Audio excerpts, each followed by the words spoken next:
This is legit the most interesting book, most gut-wrenching, so much depth and so much knowledge in this book that if you haven't read it as a young person, I don't know, are you living under a rock or something? Honestly, because this book is so inspiring, it is so informative, it teaches us so much about the Black Lives Movement, and not just that, but living a life that is so difficult in the States where there's police brutality and there's so many things that are undergoing there. It makes you become more empathetic and helps you have a different perspective on the world. So if you haven't read this book, like, what's going on? Clapback, clapback, clapback, clapback, clapback, clapback. I got time today, I'm finna clapback, clapback, clapback. What's up, young people? It's your boy Kutlwana Silwane Maota, aka Clapback Studies. Thank you for clicking on this video because this is a new series on this channel where I'm basically gonna give book reviews of many interesting books that I've read and that I'm yet to read, because I am so passionate about young people reading, because it's one of the tools to help you getting better results. But not just that, because reading is beyond just reading for school.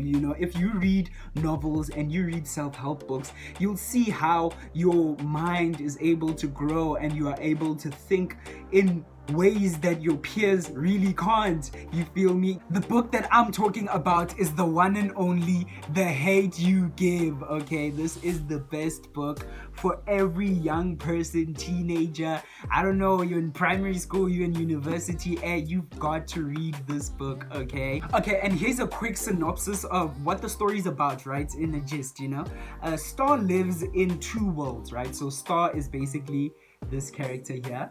So it says Starr lives in two worlds: the poor neighborhood where she was born and raised, and her posh high school in the suburbs, right? It says the uneasy balance between them is shattered when Starr is the only witness to the fatal shooting of her unarmed best friend Khalil by a police officer. Now, what Starr says could destroy her community, or it could also get her killed. Oof, are you already getting those chills? That, hey, this one is spicy. This is a really good book. Hence, I had to start with it. Alrighty, so I'm not gonna spoil too much about what the book is happening and stuff like that, but I want to give you guys an idea of what's going on so that you guys can go buy it and go read it, you feel me? So basically, Starr, the main character here, as you had heard, she basically witnessed her best friend being killed by a police officer, and the best friend was not even armed. He didn't have a gun on him. What had happened was that the police officer stopped them on the side of the road, and the best friend Khalil had a bit of an altercation with the police officer, and the police officer became agitated and angry and told him to step aside and get out of the car, right? And this is where everything escalated because the police officer searched Khalil and then took his driver's license to go and then went back to his car to, I don't know, check the driver's license if it's in order, yada yada, right? And basically Khalil reached into his car while he was outside through the window, reached into his car for a brush while he was talking to Starr, right, making jokes because he wasn't taking the situation very serious. So he takes out the brush, and as he's brushing, joking around, the officer shot him multiple times, shot Khalil multiple times, thinking that Khalil is holding a gun. And basically that's the climax of the book, like it legit happens early on in the book. Just as you start reading, legit on the 30th page, the friend is getting shot. And I quickly want to just read to you this scene because it's just so painful. It reads as follows. Khalil is speaking, right? He says, "You okay, Starr?" And then pow!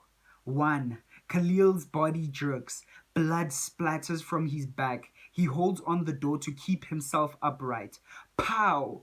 Two. Khalil gasps. Pow! 3. Khalil looks at me stunned. He falls to the ground. I'm 10 again, watching Nyasha drop.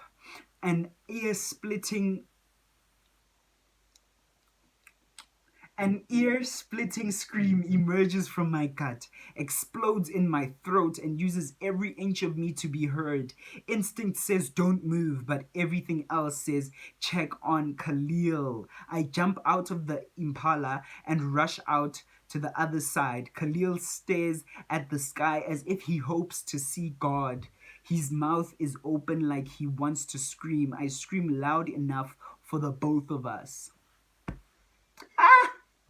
It's painful, I know. Now just imagine how emotional that scene is. Sure, dude. Oh, I shed a tear when I was reading this. You know, because it's just so sad how police brutality happens to many black people in America, you know, because this book, yes, it is fictional. There's no real characters where this happened to, but there are such instances that actually happen in real life in America, you know. And so this book, I learned a lot, you feel me, how Starr had to deal with all of this, you know, grieving her friend, trying to become an adult, you know, because she's also in her final year of high school and she's dealing with so many things, so many pressures, you know. She goes to a high school where it's a private school, you know, whereby the students are more posh and they don't understand the background where she comes from, right, in the hood where life is hard and stuff like that, you know. So it's just a lot of things, you know. There's so much things going on, and if I can just give you a small spoiler alert, you know, so that you guys can get even more enticed, the judge is actually gonna preside.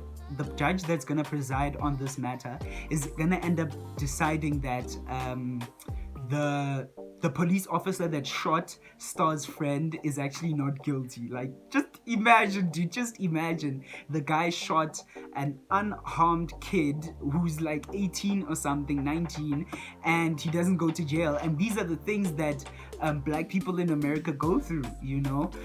So as sad as it is, that's what happens in the book, and she goes protesting, you know. So it shows a lot of bravery in her character, and it's something that I also started to feed off, to be like, you know what, we also need to learn to also be empathetic about things that are happening across the whole world, you feel me. There's so many things that are happening, and you need to be informed and always be interested in learning, you feel me. Alrighty, we've reached the end of this video, you feel me. Please do go check out the book, go and read it, you feel me. There's also a movie adaptation, so if you can watch the movie first and then read it, it will still be as interesting.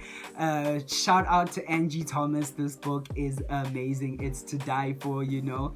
So please do go and read it, guys. Remember that teen books aren't that expensive. Hey, it ranges around 120 to 160, you know, the books at Exclusive Books and Kum Books and all these other bookstores, you know. They're really not expensive. So go get a book, go start reading, you feel me, because reading is gonna help you.